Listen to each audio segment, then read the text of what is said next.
नमस्कार दोस्तों, स्वागत है आपका इंस्पायर आईक्यू चैनल पर। आज हम आपके लिए एक बहुत ही प्रेरणादायक कहानी लेकर आए हैं जो कर्मों के फल पर आधारित है। यह कहानी आपको जीवन के गहरे सत्य और कर्मों की महत्ता को समझाएगी, इसलिए इस वीडियो को अंत तक जरूर देखना, क्योंकि इसका हर शब्द आपके जीवन को बदल सकता है।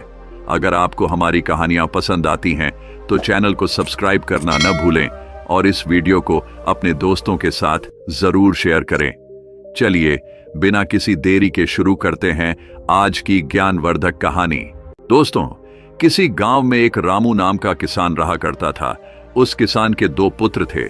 उसमें से एक का नाम था सोमदत्त और दूसरे बेटे का नाम था विष्णुदत्त। खेती बाड़ी करते हुए उनके जो दिन थे वह बड़े ही सुखपूर्वक व्यतीत हो रहे थे। सभी आराम चैन से रह रहे थे।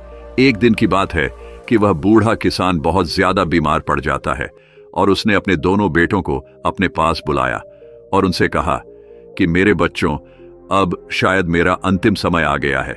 मैं चाहता हूं कि मेरे मरने के बाद तुम दोनों भाई आपस में बड़ी ही सहमति के साथ मिलजुल करके रहा करो और सुख शांति के साथ अपनी जिंदगी को गुजारो। मैंने बुरे वक्त के लिए कुछ असफियां इकट्ठा की थी, जिन्हें मैंने घर के पीछे में जो आम का पेड़ है उसी के नीचे जमीन में दबा रखा है। अब वह तुम्हारे काम आएंगे, लेकिन मेरे बच्चों, तुम मुझसे यह वादा करो कि तुम दोनों आवश्यकता पड़ने पर ही उसे बाहर निकालो। वह दोनों कहने लगे कि हम वादा करते हैं पिताजी, जैसा आप कहेंगे हम बिल्कुल वैसा करेंगे।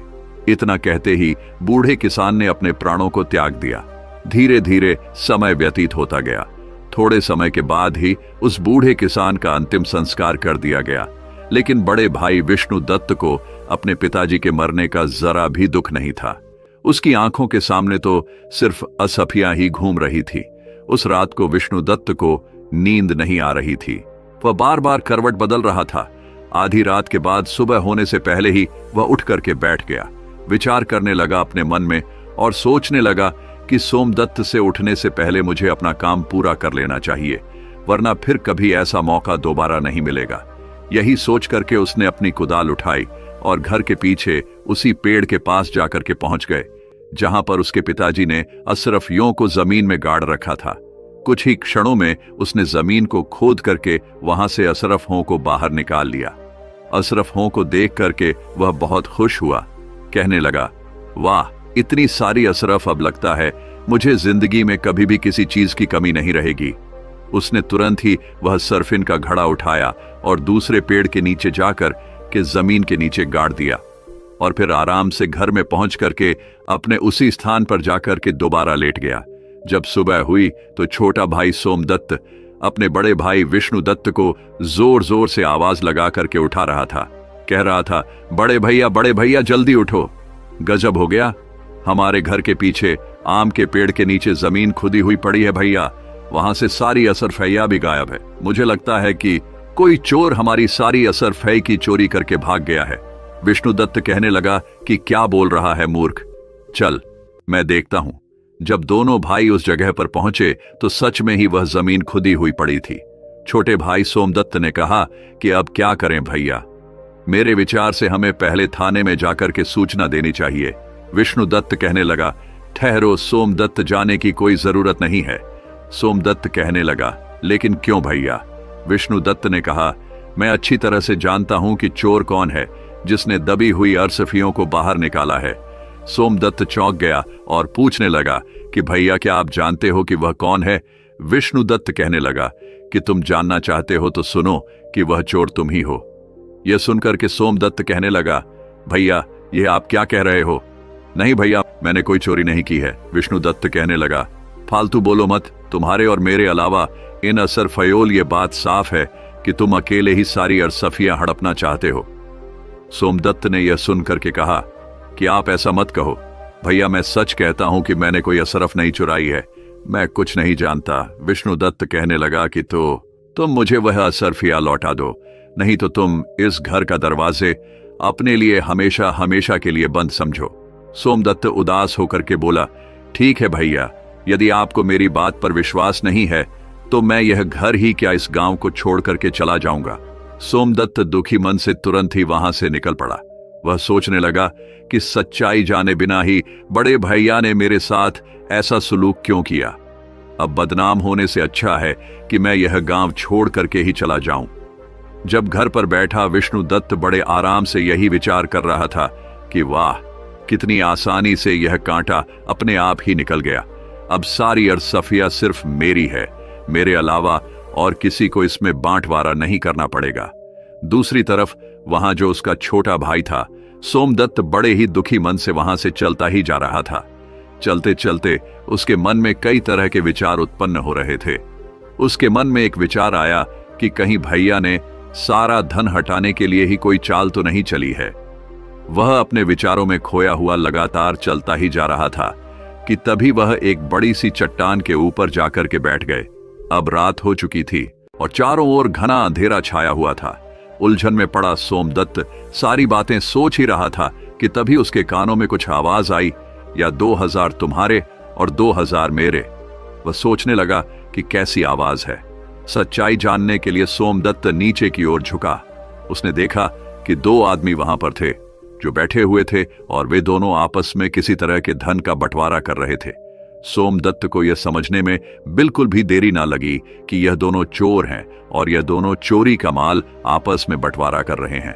तभी अचानक से सोमदत्त का पैर फिसल गया और वह उन चोरों के बीच में जाकर के धड़ाम से गिर पड़ा।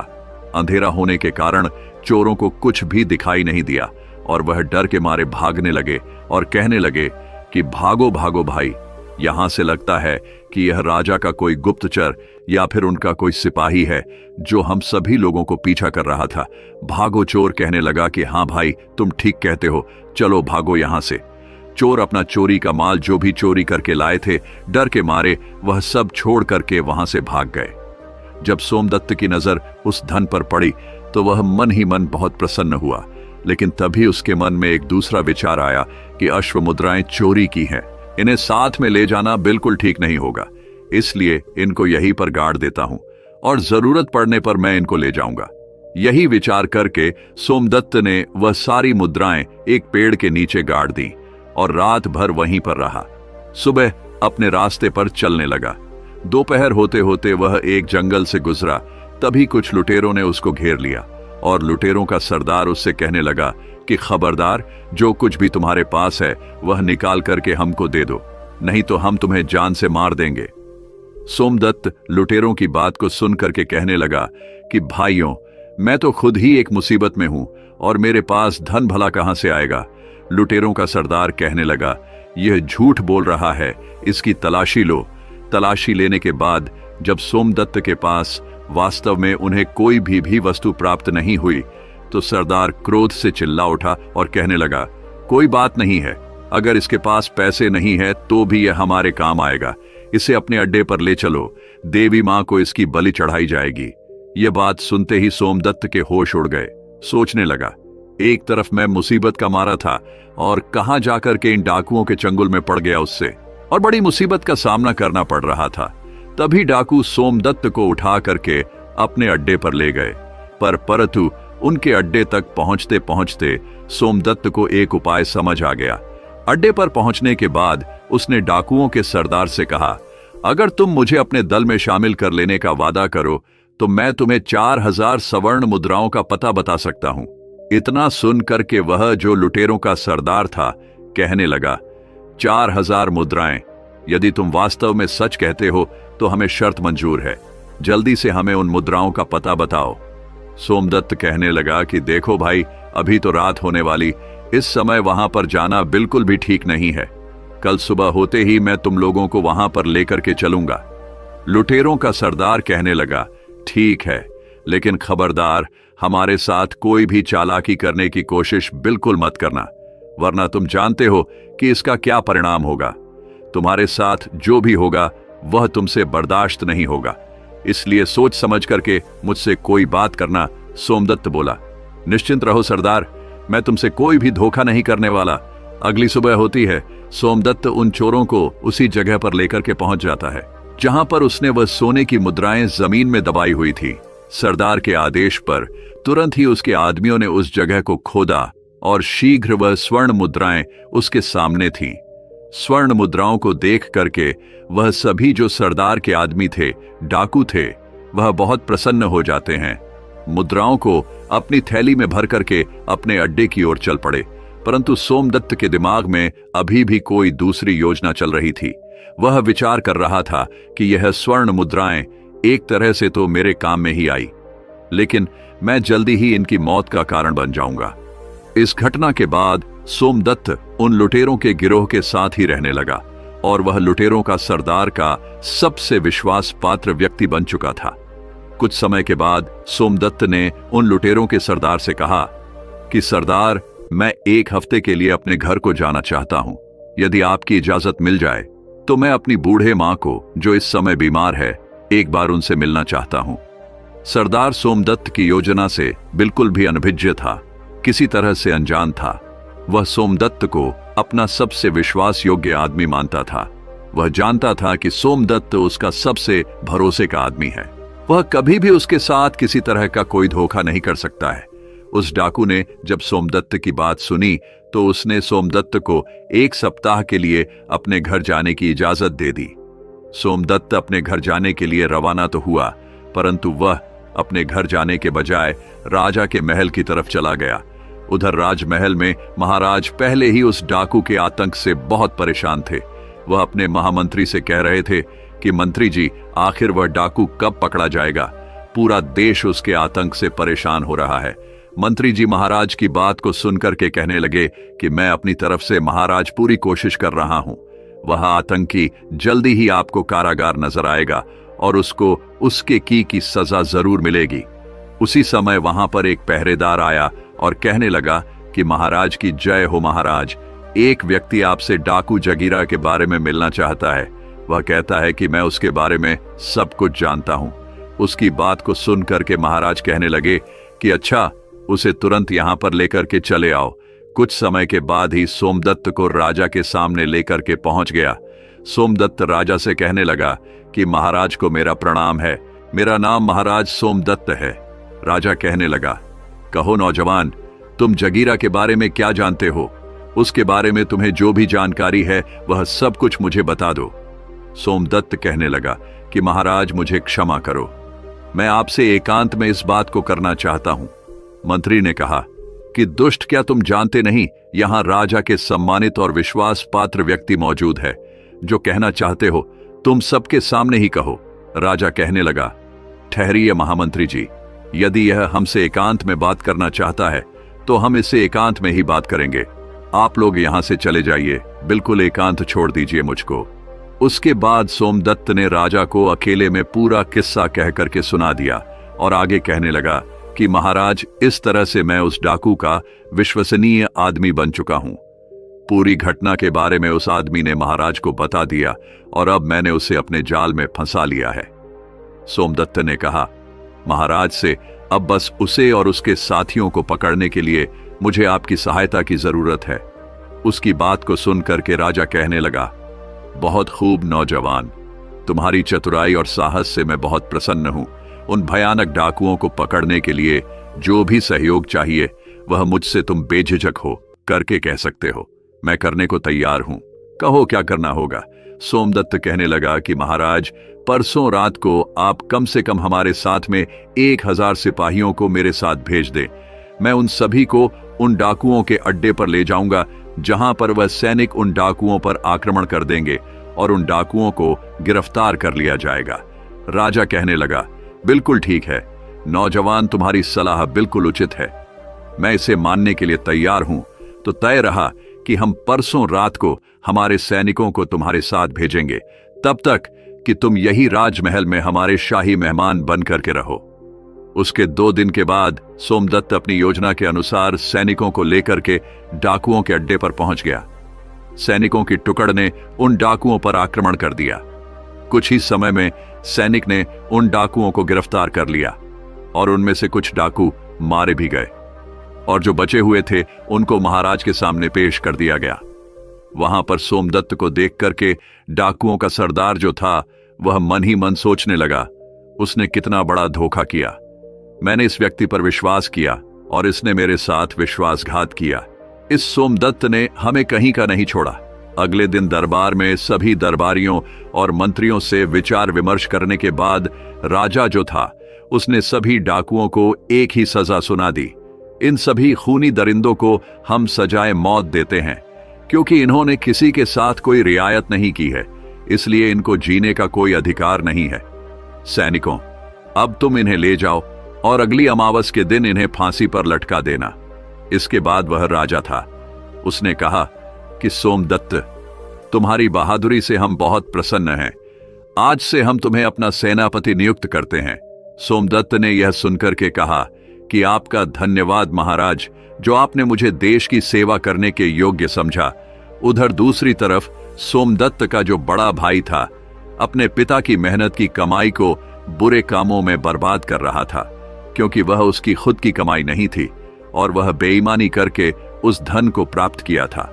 उसको उससे जुआ खेलने की बुरी लत लग चुकी थी। वह शराब और जुए में अपना सारा पैसा बर्बाद कर चुका था।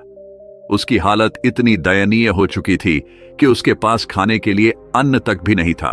पूरे गांव में वह इतना बदनाम हो चुका था कि अब उसे गांव में कहीं भी कोई भी काम नहीं मिल पा रहा था। इसीलिए उसने यह निश्चित किया कि इस गांव में भूखा मरने से अच्छा है कि मैं किसी दूसरे गांव में जाकर के कोई काम धंधा ढूंढ लूं। इसी तरह से विचार करते हुए वह अपने घर से निकल पड़ा। चलता चलता उसी राज्य में आ पहुंचा जहां पर उसका भाई सोमदत्त सेनापति था। उसी नगर में वह किसी सेठ जी की दुकान पर गया और उनसे पूछने लगा, सेठ जी, क्या मुझे कोई काम मिलेगा?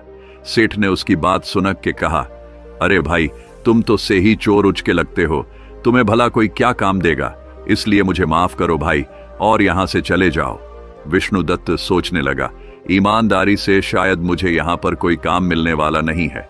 अब तो पेट भरने के लिए मुझे चोर और उचक्का ही बनना होगा। तभी उसकी नजर सेठ के पास रखी हुई एक थैली पर पड़ी। उसे लगा कि स्वर्ण मुद्राओं से भरी हुई थैली है। उसने वहां से वह थैली उठा ली और तुरंत ही वहां से भाग निकला और सेठ को उसे पकड़ने का मौका ही नहीं मिला। वो बस तो चोर चोर चिल्लाता ही रह गया और वह वहां से रफू चक्कर हो गया। बाजार के कुछ लोग उसके पीछे भागे, लेकिन विष्णुदत्त को ढूंढ नहीं पाए और मायूस होकर के वह लोग वापस अपनी जगह पर लौट आए।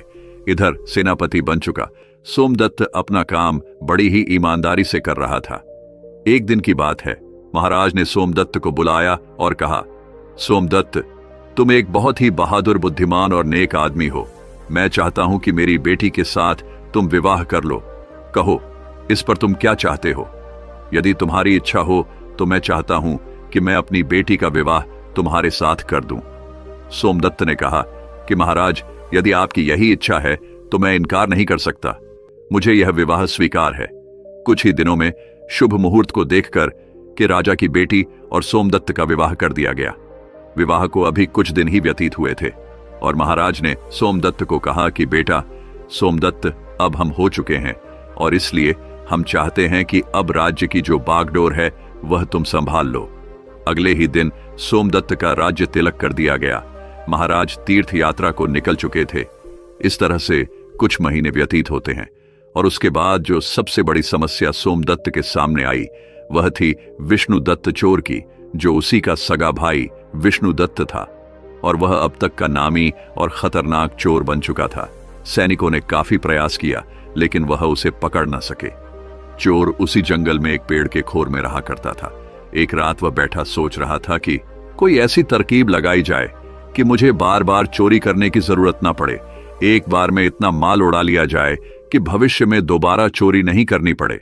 अगर मैं एक बार राजा के खजाने पर हाथ साफ कर लूं तो मुझे दोबारा कभी भी भूख मरने की नौबत नहीं आएगी और ना ही कभी मुझे चोरी करने की कोई जरूरत पड़ेगी और फिर मैं किसी दूसरे देश में जाकर के अपनी आगे की जो जिंदगी है बड़े आराम से गुजार सकता हूं। अगली रात राज खजाने की चोरी करने के उद्देश्य से विष्णुदत्त राज महल में पीछे जा पहुंचा। हाथों में रस्सी लिए वह दीवार पर चढ़ने की सोच रहा था और दूसरी तरफ संयोग से उस चोर के बारे में विचार करते हुए सोच सोचकर कि राजा को नींद नहीं आ रही थी। उस समय राजा महल की छत पर घूम रहे थे। जैसे ही विष्णुदत्त रस्सी के सहारे छत के ऊपर चढ़ा, वहां पर मौजूद राजा सोमदत्त ने उसे देख लिया। राजा सोमदत्त ने अपनी तलवार निकाली और साथ ही अपने सिपाहियों को आवाज लगाई कुछ ही पल में राजा के जितने सिपाही थे वह सभी वहां पर जाकर के पहुंच गए। राजा ने सैनिकों से कहा कि सैनिकों, गिरफ्तार कर लो इसे। विष्णुदत्त ने वहां से भागने की पूरी कोशिश की, लेकिन किसी तरह से भागने में वह सफल नहीं हो सका और सैनिकों ने उसे पकड़ लिया। सोमदत्त उसे देख करके कहने लगा, तुम तो विष्णुदत्त हो मेरे भाई, लेकिन एक नामी चोर। मैं यह सपने में भी नहीं सोच सकता था कि मेरा भाई इतना बड़ा चोर निकलेगा। उसने आदेश दिया, सैन को ले जाओ, इसे कारागार में डाल दो। सुबह ही हम दरबार में जब बैठेंगे तब इसकी सुनवाई करेंगे कि इसके साथ हमें क्या करना है। राजा की आज्ञा पाते ही विष्णुदत्त को कारागार में डाल दिया गया। अब वह मन ही मन अपने किए पर पश्चाताप कर रहा था और सोच रहा था कि मेरी बुरी नीयत ने मुझे आज पतन की इतनी गहराई में ढकेल दिया है जहां से निकलना मुश्किल है, जबकि सोमदत्त, जिसे मैंने बेईमान बना करके धक्के मार करके अपने घर से निकाला था, आज अपनी ईमानदारी और नेकी की वजह से वह इस राज्य का राजा बन गया है और मैंने उसके साथ बेईमानी की तो मेरी दुर्गति हो गई और मैं जिसके पास सब कुछ था, एक चोर बन करके आज उसी के सामने उसी के बंदी गृह में पड़ा हूं। इधर सोमदत्त की आंखों में नींद का नामो निशान नहीं था। वह सोच रहा था कि कल का दिन मेरी जिंदगी का सबसे कठिन दिन होगा। मुझे एक बहुत ही भयानक अग्नि परीक्षा से गुजरना होगा।